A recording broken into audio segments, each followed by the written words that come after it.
అండి. నమస్తే. Welcome to cooking content. నేను మీ ప్రసన్న. ఈరోజు వీడియోలో అరిసెలనేది ఏ విధంగా తయారు చేయాలో నా స్టైల్‌లో నేను మీకు చేసి చూపిస్తానండి.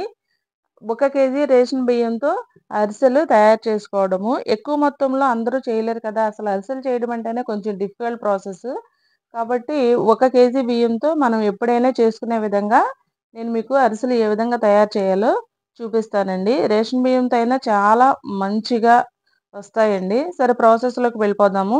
దీనికోసం నేను ఒక కేజీ బియ్యం తీసుకొని పట్టించుకున్నాను. ఒక కేజీ అంటే కేజీ వేసుకోకూడదండి. కొంచెం ఎక్కువే వేసుకోవాలి. అలా వేసుకోవడం వలన మనకి పాకం పట్టేటప్పుడు పిండనేది కరెక్ట్‌గా సరిపోతుంది. ఒక్కొక్కసారి ఏమవుతుంది అంటే మిల్లులో వాళ్ళు కొద్దిగా పిండనేది మిగిల్చుకుంటారు కదా! దాని వలన మనకి ఒక్కొక్కసారి తక్కువయ్యే అవకాశం ఉంటుంది కాబట్టి ఎప్పుడైనా సరే మనం అనుకున్న మెజర్‌మెంట్ కన్నా కొంచెం ఎక్కువే వేసుకోవాలండి. ఇలా పిండి పట్టించుకొని వచ్చిన తర్వాత దాన్ని జల్లీలో వేసి చక్కగా మనము జల్లించుకోవాలి. అలా జల్లించుకోవడం వలన పిండనేది స్మూత్‌గా వస్తుంది. ఎప్పుడైనా సరే అరిసెల పిండనేది చాలా స్మూత్‌గా ఉండాలండి. చాలా మెత్తగా ఉండాలి. అప్పుడే మనకి అరిసెలనేవి పర్ఫెక్ట్‌గా వస్తాయి. సో, అలా జల్లించుకున్న తర్వాత పిండిని మధ్య మధ్యలో మనము మొత్తం కూడా అదిం పెట్టినట్టు ఒత్తుకోవాలండి. ఆహ్, అలాగే పిండి ఆరిపోకుండా ఉంటుంది అలా చేసినట్లయితే. చూడండి జల్లించిన తర్వాత మనకి ఒక నూకలాగా లేదా బరక అంటాము, నూక అంటాము అలా వచ్చింది. అది ఉండడం వల్ల మనకి అరిసెలనేవి కరెక్ట్ షేప్‌లో రావు. పాకం గూడా కరెక్ట్‌గా ఉండదండి. అరిసెలు మంచిగా మనకి రావు. ఖచ్చితంగా పిండిని మనము జల్లించుకోవాలి. జల్లించుకున్న తర్వాత మొత్తం గూడా అలా గట్టిగా ఒత్తిపెట్టి లేదా అలా పిండిని ప్రెస్ చేసి దానిపైన తడి క్లాత్ వేసుకోవాలి. నెక్స్ట్ ప్రాసెస్ కోసం ఇప్పుడు బెల్లం పాకం పట్టుకోవడం కోసం స్టవ్ పైన ఒక గిన్నె పెట్టుకొని దానిలో ఒక స్పూను ఆయిల్ కానీ, నెయ్యి కానీ వేసుకోవాలి. ఎందుకు అంటే అడుగంటకుండా ఉంటుంది. తర్వాత ఒక కేజీ బియ్యానికి ముప్పావు కేజీ బెల్లం వేయాలండి. ఇది పర్ఫెక్ట్ మెజర్‌మెంట్. పాతకాలపు మెజర్‌మెంటేనండి. సో, ఇలా వేయడం వల్ల మనకి అరిసెలనేవి చాలా బాగా వస్తాయి. తర్వాత దీనిలో ఒక హాఫ్ గ్లాసు వాటర్ వేసుకోవాలి. మీరు ఏ గ్లాస్ తీసుకున్నా దాంతో హాఫ్ గ్లాస్ వేసుకోవాలండి. కరెక్ట్‌గా సరిపోతాయి. ఎక్కువ నీళ్ళు వేస్తే పాకం అనేది ఎక్కువ సేపు టైం పడుతుంది. అలా వేసుకొని మూత పెట్టుకొని బెల్లం మొత్తం గూడా కరిగేంత వరకి కరిగించుకోవాలి. సో, మనకి బెల్లం కరిగిన తర్వాత పాకం రెడీ అయ్యేటప్పుడు కొంచెం కలర్ చేంజ్ అవుతుంది. అదొకటి మనకు తెలుస్తుంది. నెక్స్ట్ దీనిలో నేను 4, 5 యాలకులు వేసుకున్నాను. యాలకులనేది పొడి చేసి వేసుకుంటారా? మామూలుగా వేసుకుంటారా? అనేది మీ ఇష్టమండి. ఇప్పుడు నేను మీకు పాకం చూపిస్తున్నాను చూడండి. ఎక్కువ సార్లు చూపించి కన్‌ఫ్యూజ్ చేసే కన్నా ఒకసారే మీకు చూపిస్తున్నాను. ఇలా వాటర్‌లో వేసినప్పుడు పాకం అనేది పాకిపోకుండా, అలా గట్టిగా అవ్వకోకుండా దగ్గరగా ఒక చోట ఒక ముద్దలాగా వస్తే కరెక్ట్‌గా అరిసెలనేవి మనకు చాలా బాగా వస్తాయి. ఇక్కడ చూడండి నేను 2 సార్లు చూపించాను. ఇప్పుడు పిండి వేసి కలుపుకుంటున్నాను. అసలు అరిసెలు చేయాలి అంటే ఖచ్చితంగా ఇద్దరు మనుషులు గాని, ముగ్గురు మనుషులు గాని ఉండాలండి. నేను ఎక్కువ మొత్తంలో కాకుండా తక్కువ మొత్తంలో మీకు 1 కేజీతో మనము సింగిల్‌గా అయినా చేసుకోవచ్చు. 1 పర్సన్ అయినా చేసుకోవచ్చండి. నెక్స్ట్ మొత్తం కలిపేసిన తర్వాత నేను దీనిపైన నెయ్యి వేసుకుంటున్నాను. కొంతమంది పిండి కలిపేటప్పుడే వేసుకుంటారు. కొంతమంది పాకంలో వేసుకుంటారు.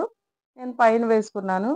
చూడండి మొత్తం అయిపోయింది. మనము ఎలా దాన్ని ఫోల్డ్ చేస్తే ఆ విధంగా ఫోల్డ్ అవుతుంది. సో, మనం అరిసెలు చేసుకోవడానికి చాలా పర్ఫెక్ట్‌గా మనకి పాకం కుదిరిందండి.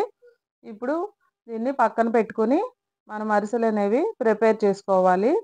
నెక్స్ట్ దీనిలో ఇదొక టిప్ అండి. నువ్వులు వేసి చేసుకుంటాం గదా! కొంతమంది పిండిలో వేసేస్తారు లేదా పాకంలో వేస్తారు.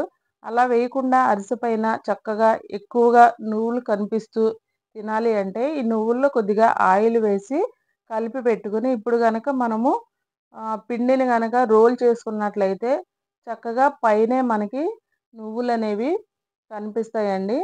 తర్వాత ఇది ఆయిల్‌లో వేసినా కూడా విడిపోకుండా ఉంటాయి. చాలామంది ఆయిల్‌లో వేసినప్పుడు చాలా వరకు కూడా ఆయిల్‌లోనే సెపరేట్ అయిపోతాయి.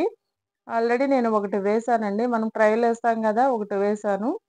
ఇప్పుడు వేసి చూపిస్తున్నాను చూడండి. మనకి ఎంత చక్కగా అరిసెలనేవి పొంగుతున్నాయో.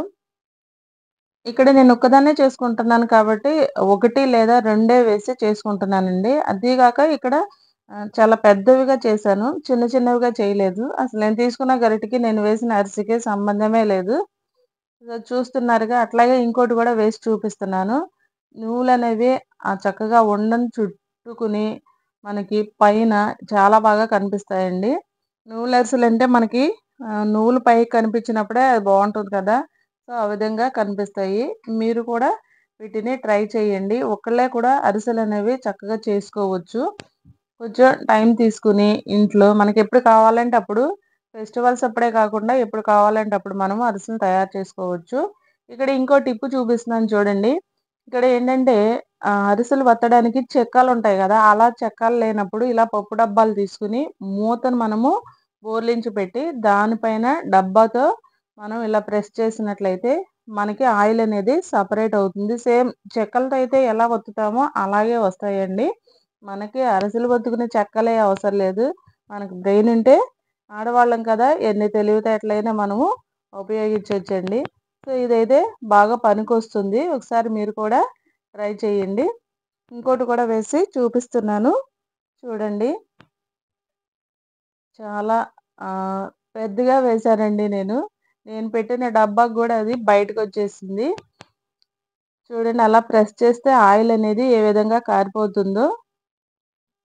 సో, చెక్కలు లేకుండా కూడా మనము అరిసెలను మంచి షేప్‌లో చేసుకోవచ్చు. చూస్తున్నారుగా నువ్వులనేవి ఏ విధంగా పైకి చక్కగా కనిపిస్తూ ఉన్నాయో. సింగిల్ పర్సన్ కూడా ఇంట్లో మనము అరిసెలనేది తయారు చేసుకోవచ్చు. ఇదండి నా సెట్టింగు. చూస్తున్నారుగా నేనే వేసుకుంటున్నాను. నేనే తీసుకుంటున్నాను. సో, ఈ విధంగా పెట్టుకుని మనం కూడా సింగిల్‌గా అరిసెలనేవి తయారు చేసుకోవచ్చు. సో, నేను చాలా వరకు వేసేసానండి. లాస్ట్‌గా మీకు ఇంకోటి చూపిద్దామని జెప్పేసి మళ్ళా చూపిస్తున్నాను. ఇక్కడ నేను బటర్ పేపర్ ఉంది. బటర్ పేపర్ మీద అరిసెలనేది ప్రిపేర్ చేసుకుంటున్నాను. అరిటాకు మీదైనా చేయొచ్చు. పాలిథీన్ కవర్స్ మీదైనా చేయొచ్చు. ఆయిల్ కవర్స్ మీదైనా చేయొచ్చు. బటర్ పేపర్ మీదైనా చేసుకోవచ్చండి. ఇంకొంచెం దగ్గరగా మీకు ఇంకోటి చూపిస్తున్నాను చూడండి. ఇంకోటి చూపిద్దామని జెప్పేసి మళ్ళా చూపిస్తున్నాను.